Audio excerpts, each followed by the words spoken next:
గ్రామీణ ప్రాంతాల్లో చాలా మంది రైతులకు వ్యవసాయంతో పాటు పశు సంపదే జీవనాధారం. కరువు కాలంలో ఆదుకోవటంతో పాటు నిత్యం స్థిరమైన ఆదాయాన్నిచ్చే పరిశ్రమగా పశుపోషణ విరాజిల్లుతోంది. ఇప్పుడు వేసవికాలం ముగుస్తోంది. ఇక వచ్చేది వర్షాకాలమే. కొత్త పచ్చిక, కొత్త నీరుతో పశువుల్లో అనేక ఆరోగ్య సమస్యలు తలెత్తుతాయి. ముఖ్యంగా గొంతువాపు, జబ్బవాపు, చిటుకు వ్యాధులు సంక్రమిస్తాయి. ఇవి ప్రాణాంతకం కూడా. వర్షాకాలంలో వచ్చే వ్యాధుల పట్ల తీసుకోవాల్సిన జాగ్రత్తలను తెలియచేస్తున్నారు ఖమ్మం రూరల్ మండలం పశు సంవర్ధక శాఖ assistant surgeon doctor Korlakunta Kishore. వర్షాకాలం ప్రారంభమైందంటే చాలు, మనుషులకే కాదు మూగజీవాలకు సైతం వ్యాధుల ముప్పు తప్పదు. కాటేయడానికి అడుగడుగునా వ్యాధులు కాచుకుని కూర్చుంటాయి. తొలకరి సమయం పశుపోషకులకు గడ్డుకాలం. ఈ సీజన్లో పశువులు అనేక సమస్యలను ఎదుర్కోవాల్సి వస్తుంది. ముఖ్యంగా ఈ కాలంలో పశువులకు సోకేది గొంతువాపు వ్యాధి. దీనినే గురక వ్యాధి అంటారు. ఇది నల్లజాతి రకాలైన గేదెలు, దున్నల్లో వస్తుంది.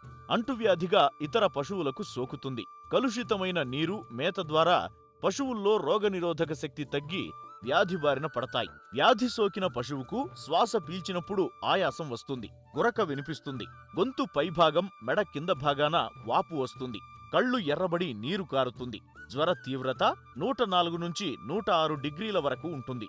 ఈ వ్యాధి వచ్చిన పశువు మరణించే అవకాశాలు ఎక్కువగా ఉంటాయి.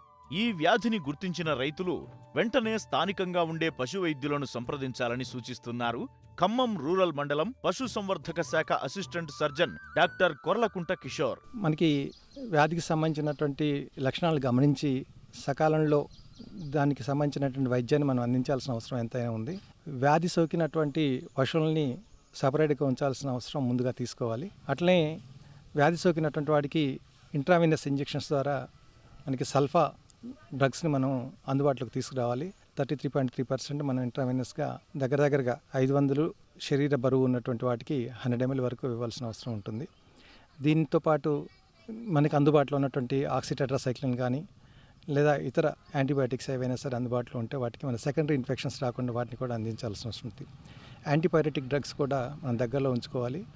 సక్రమంగా రోజు తర్వాత రోజు తప్పనిసరిగా వీటిని అందించినట్లయితే వాటితో పాటు బాగా విసరల్ ఆర్గన్స్ ఏవైతే అంతర్గత అవయవాలు ఉన్నాయో అవన్నీ కూడా ఇబ్బందులు పడతాయి. కాబట్టి వాటిని మనం తిరిగి రెగ్యులర్ ఫంక్షన్లోకి తీసుకురావడం కోసము వైటమిన్ ఇంజెక్షన్స్ కూడా సపోర్ట్గా జ్వరం తీవ్రత తగ్గాక మనం అందించాల్సిన అవసరం ఉంటుంది. అట్నే రోగాన బారిన పడ్డట్టు వాటిని సపరేట్గా ఉంచేసి బయట మేతకు పంపకుండా శరీరాన్ని చల్లటి నీళ్ళతో కడగటం, చల్లటి ప్రదేశాల్లో ఉంచడం, ఇట్లాంటి పనులను మనం చేసుకున్నట్లయితే ఈ గురక రోగాల నుంచి మనం పశువుని కాపాడుకున్నటువంటి వాళ్ళం అవుతాం. పాడి రైతులు వర్షాకాలంలో అప్రమత్తంగా ఉండాల్సిన అవసరం ఎంతైనా ఉంది. అంతేకాదు, పశువులకు వచ్చే వ్యాధులపై అవగాహన కలిగి ఉండాలి. వ్యాధి సోకిన వెంటనే అందుబాటులో ఉన్న పశు వైద్యులను సంప్రదించాలి. ముందు జాగ్రత్తగా టీకాలు వేయించాలి.